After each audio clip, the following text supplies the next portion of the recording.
The table in the diagram has rows, and every row is identified by a row key. The data in the table is ordered by the row key. As discussed earlier, a region server stores data in the form of regions. A region contains a part of the table.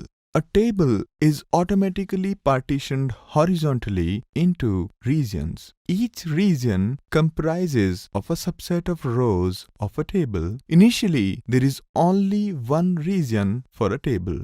A region is denoted by the table it belongs to, its first row, which is inclusive, and last row, which is exclusive.